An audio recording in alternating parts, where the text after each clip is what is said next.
So you're a hearing child born to a deaf parent. Can you kind of, as an introduction, explain what that relationship looks like between you and your mom?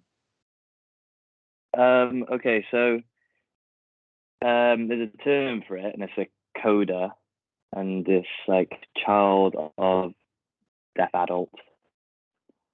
Um, and so you're sort of aware, but like you don't know any different because obviously I didn't have any other parents. So it all came like second nature. But then growing up, you sort of realize that she's not the same as other parents. Like she's deaf, and deaf people tend to see things um, very differently. Like they don't get like everything's like black and white for them because they don't get like nuances um, and like emotions and stuff like that. They lack perceiving emotions and stuff like that. So yeah, it was hard to like sort of navigate between like the deaf world and the hearing world, especially as a kid.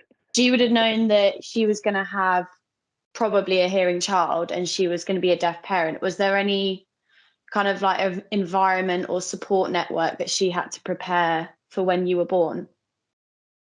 Yeah, so for like the first few months of my life, I had to live with my nan as well because obviously my mum couldn't hear me crying if she was like sleeping or something. She also had like technology on her side, like baby monitors and stuff. They'd like vibrate instead of like make a noise.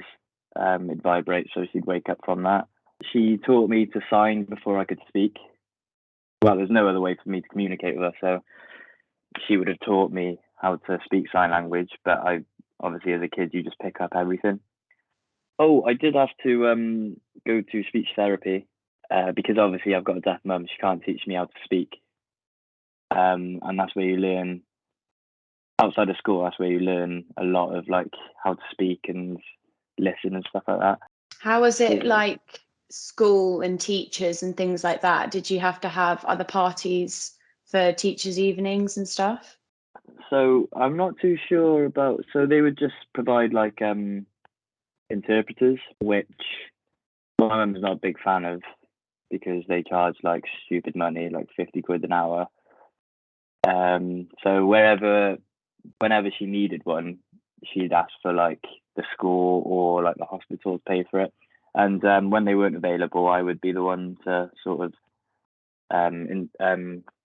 translate for her.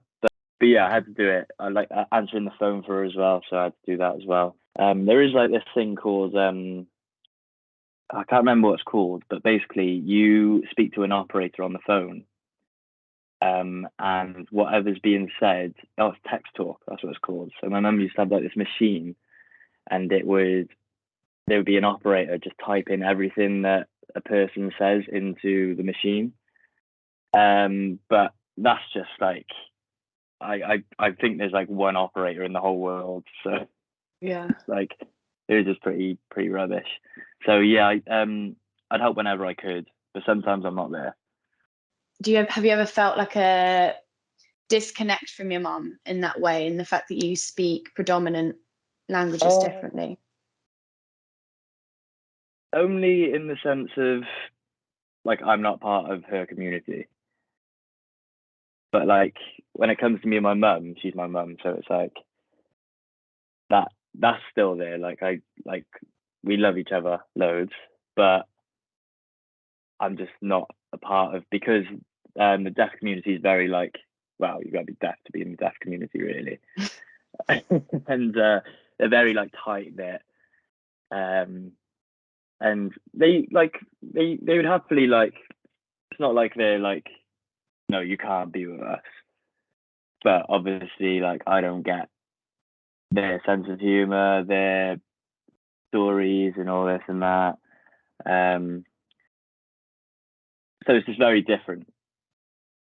So Um, what has your relationship kind of changed with your mum as you've got older over the years? If she's like more part of that community and you've like built friendships and a community in the hearing world, has that ever sent you slightly different ways?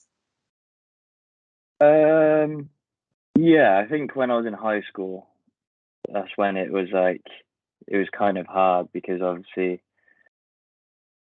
at that age you're maybe just a bit of a rebel and you don't really want to do stuff.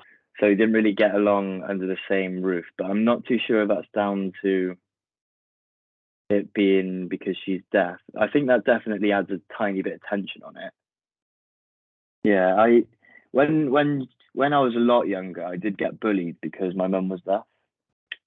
Um, and that sort of was like my initial, like, I'm different to everyone else, or like my mum's different to everyone else. So that did sort of fuel a bit of anger towards my mum. But that was just because I was a kid and I didn't really understand.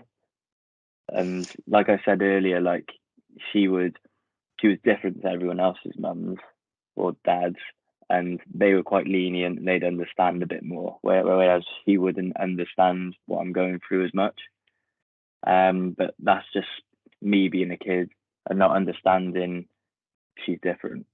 Did it ever make a difference on how you socialized at school, like bringing friends home or anything like that? Was it something you kind of felt embarrassed of at a young age?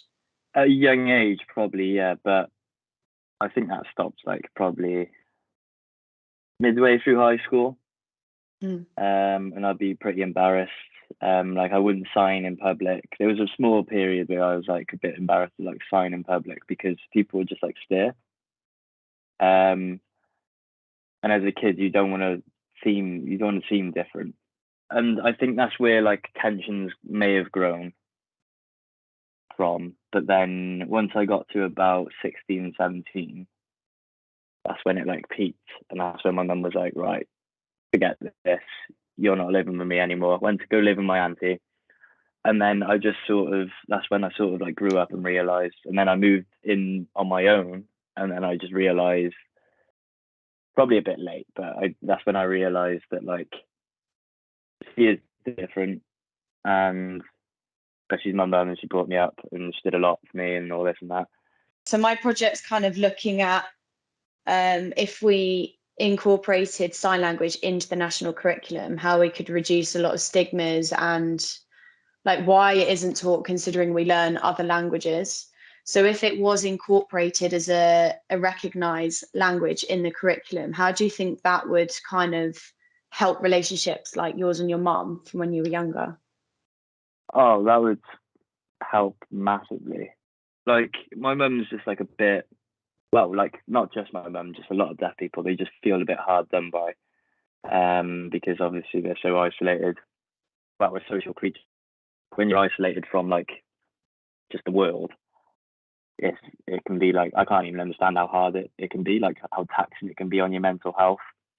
So even if someone is able to say hi to my mum, she will like love them more than any other person. Like it's if someone actually tries to make an effort rather than like just stare or like just shout at her because that's not going to work 'cause she's deaf. Like just including people would help out massively, like mental health wise. It would, I guess, it just gives more of a sense of community and togetherness. And yeah, just leaving people out is something we tend to do, and we all tend to like stick to our own groups. But I mean, deaf people don't really have an option, so it's like, Yeah. Yeah. But yeah, that'd be really good if that did happen. How it would help me personally, I wouldn't have to interpret as a kid. I probably wouldn't feel so embarrassed as a kid because it's just normal and it's just not like a quirk or a weird niche. Family, yeah, I'll tell you what's the hardest is like when we're like visiting family or like Christmas or like Sunday lunches or anything like that, because like my family's sign language is pretty limited and I'm the only one that knows it like proficiently. There's actually a term for it. I think it's called like dinner table syndrome or something. And Say in my family, everyone will be having a good time around the table, drinking, laughing, whatnot, and she's just not in on the conversation. And she'll ask me what's being said, and then I'll relay what's being said, and then by that time the joke's gone. It's not funny. Yeah. She's just missed a lot, and everyone's laughing. She's just sat there, just like, what is going on? Like, can you just like tell me? And I'm the only one that can tell her, and I'm like trying to like have a conversation myself. That's probably like the hardest thing. And then she'll just get angry and like just, and then yeah, just, and then my nan will get angry, and then it's all like and then it's just not a fun family meal. I understand it's hard for her, but I think that's a stress that I've had as well, being the only link. Do you think there could be more support then for hearing children with deaf parents, and like waging your way through that world? I just think, well, I can't speak for everyone else, but for me personally, no. I think helping the deaf people more would in turn help people like me out more, because I'm not the one that's suffering from that isolation and that fury and that frustration. I'm just getting the backlash off it. Just acknowledge them and just help them out a bit more, and like, even if it's the littlest bit, it's just like any little helps literally. Because like my mum will always like my friends that will make an effort with her and like smile and say hello, but like then I'll have friends that like will just like not even like look at her, because obviously they don't know what to do, so they feel a bit like insecure in that moment and like just a bit scared, and like they feel like they're going to do something wrong. It's not on them, but even if you do something wrong, it's like it's the effort that sort of counts.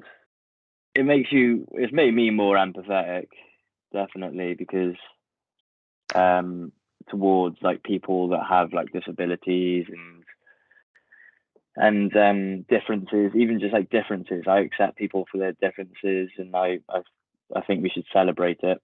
And I feel like people that haven't really had anything like that in their lives, any sort of differences, they may lack sort of exposure and an understanding towards it.